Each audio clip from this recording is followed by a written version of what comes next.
Oke. Assalamualaikum warahmatullahi wabarakatuh. Apa kabar anak-anak? Waalaikumsalam warahmatullahi wabarakatuh. Kabar baik, Ibu. Alhamdulillah baik semua ya. Baik anak-anak, sebelum kita memulai pembelajaran pada hari ini, marilah kita berdoa agar pembelajaran pada hari ini berjalan dengan lancar.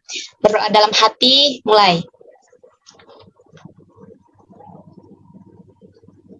Berdoa selesai.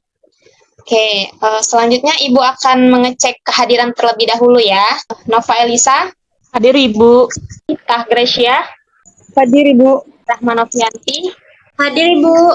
Hanatia Sania. Hadir, Bu. Diva Arsanti. Hadir, Ibu. Baik anak-anak, jadi hari ini adalah pembelajaran bahasa Indonesia ya. Pada terakhir di semester genap. Jadi materi yang akan kita pelajari hari ini yaitu materi puisi. Nah, oke, sebelum Ibu menjelaskan materi tentang puisi, Ibu akan menampilkan salah satu puisi ya. Silakan kalian simak. Oh, sudah muncul share screen-nya, Nak?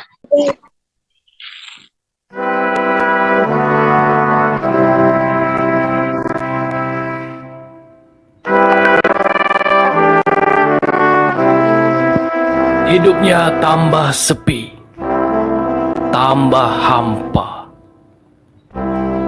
Malam apalagi, ia memekik ngeri. Dicekik kesunyian kamarnya.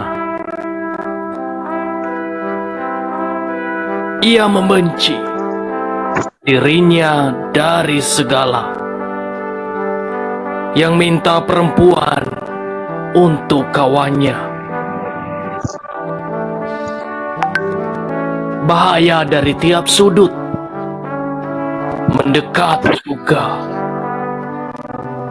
Dalam ketakutan menanti, ia menyebut satu nama.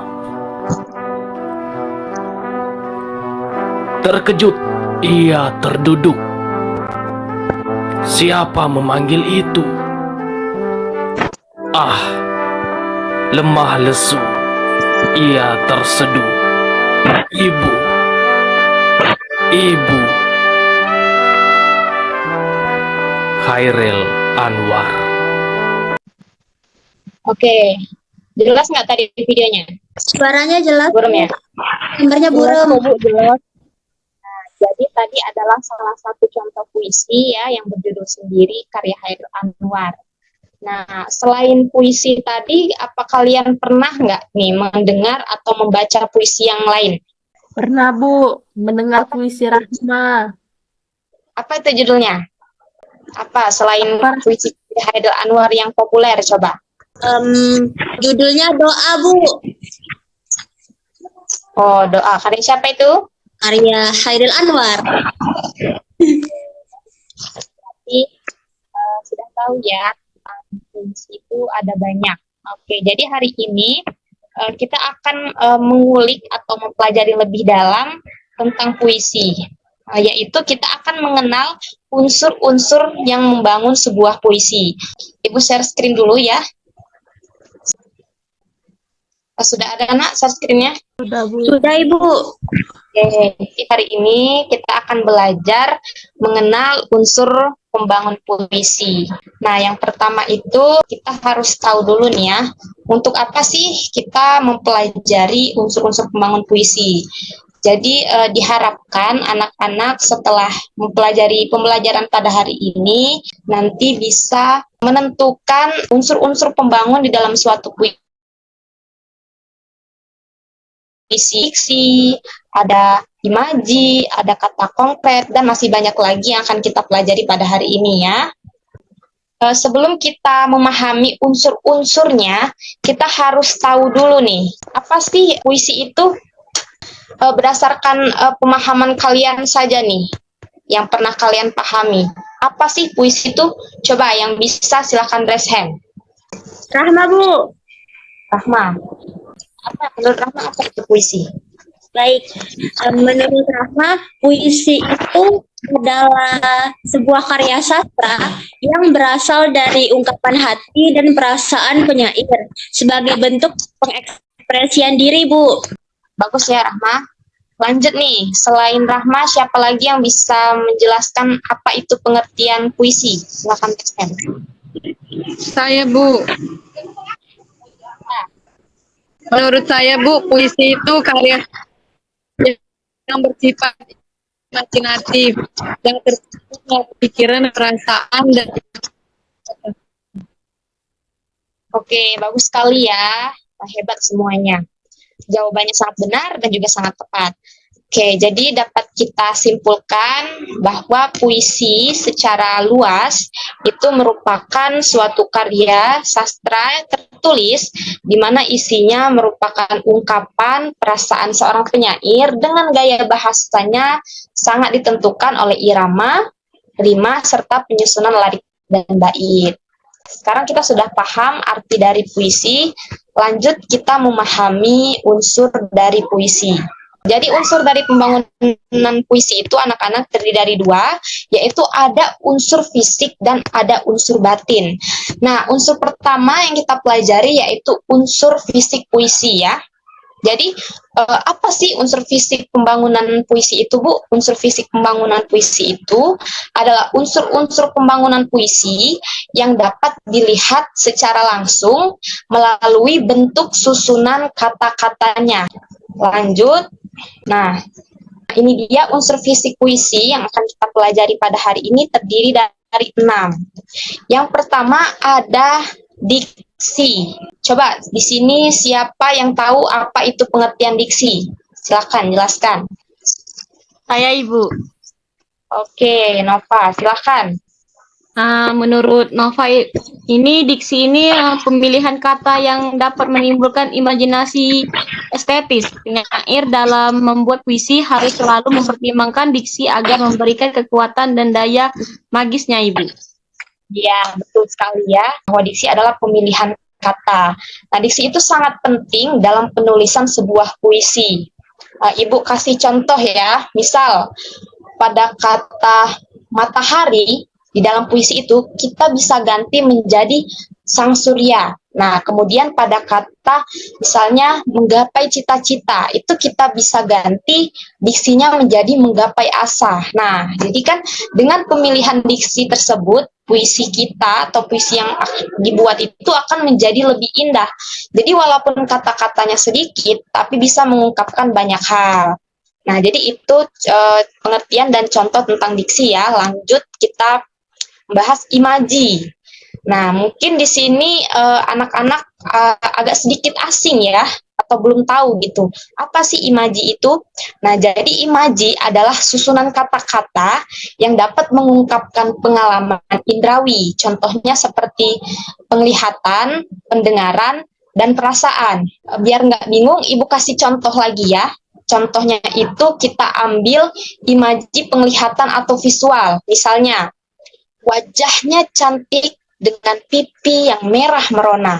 Nah, itu adalah sebuah imaji. Imaji tersebut dapat membuat pembaca ini seakan-akan melihat, mendengar, dan merasakan seperti apa yang dialami oleh penyair. Itu ya. Selanjutnya ada unsur fisik puisi, kata konkret. Di sini masih bingung juga ya anak-anak, apa itu kata konkret. Nah, dalam puisi yang dimaksud dari kata konkret adalah kata yang mewakili sebuah makna. Maknanya itu makna wujud, makna fisik, makna nyata, dan makna yang sesuai dengan konteks puisi. Ibu kasih contoh lagi ya. Misalnya, bagai bunga yang mekar di dalam hatiku. Nah, kata bunga yang mekar itu dapat bermakna sebuah cinta.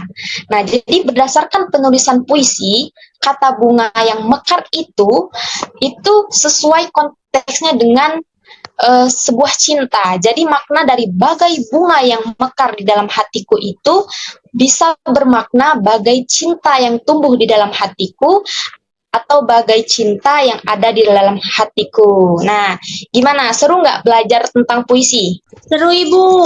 Seru, Ibu. Jadi di dalamnya banyak sekali makna ya.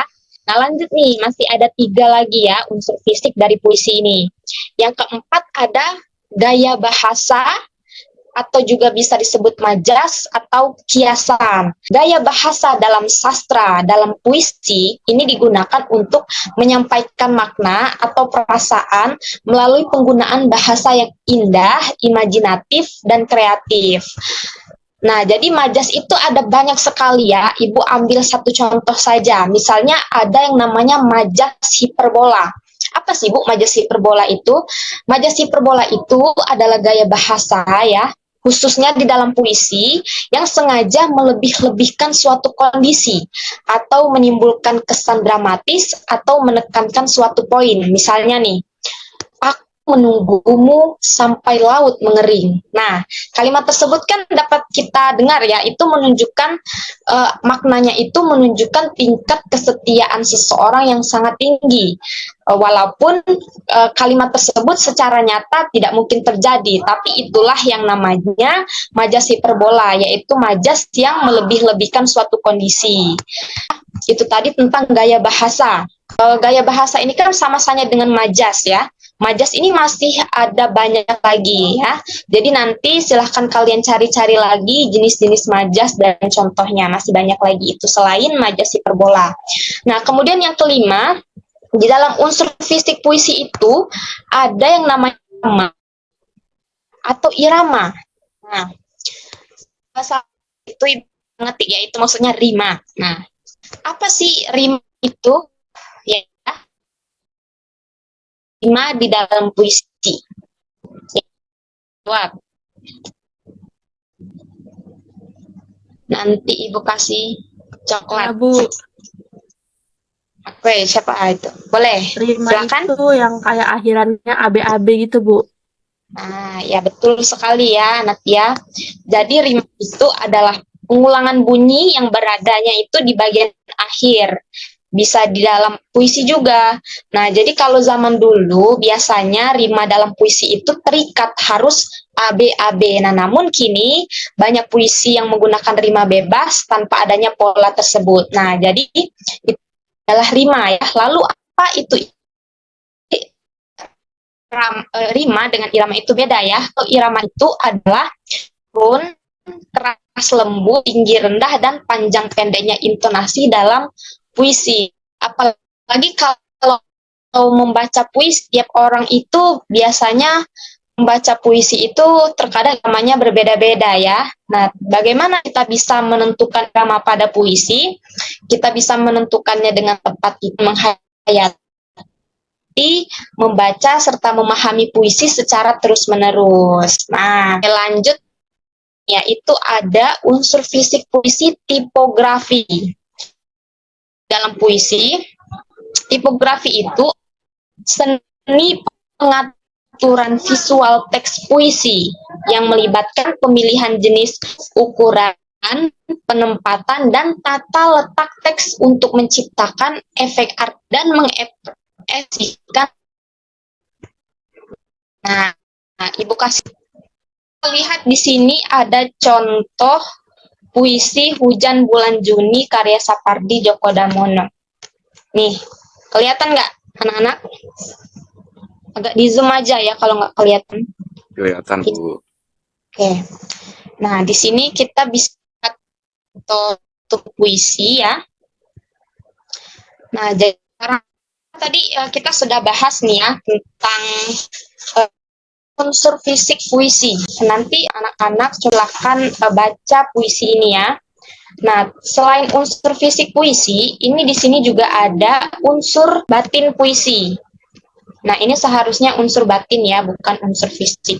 Nah, di dalam unsur batin ini isinya ada 4, yaitu ada tema, rasa, nada, dan amanat. Nah, tapi unsur batin puisi ini bukan ibu, tapi silakan nanti tentang pengertian dari keempat unsur batin tersebut bisa di buku, cetak, Google, atau dari sumber lainnya ya. Nah, oke, kalau sudah kita buka kembali puisi ini ya. Oke. Minggu kemarin Ibu sudah suruh kalian untuk membaca puisi ini di rumah ya. Apa semuanya sudah membaca? Sudah, Ibu. Udah, Bu. Alhamdulillah. Kalau sudah, Ibu mau menguji kemampuan anak-anak sekalian. Kalau kalian benar-benar menyimak pembelajaran kita pada hari ini, pasti bisa menjawab ya.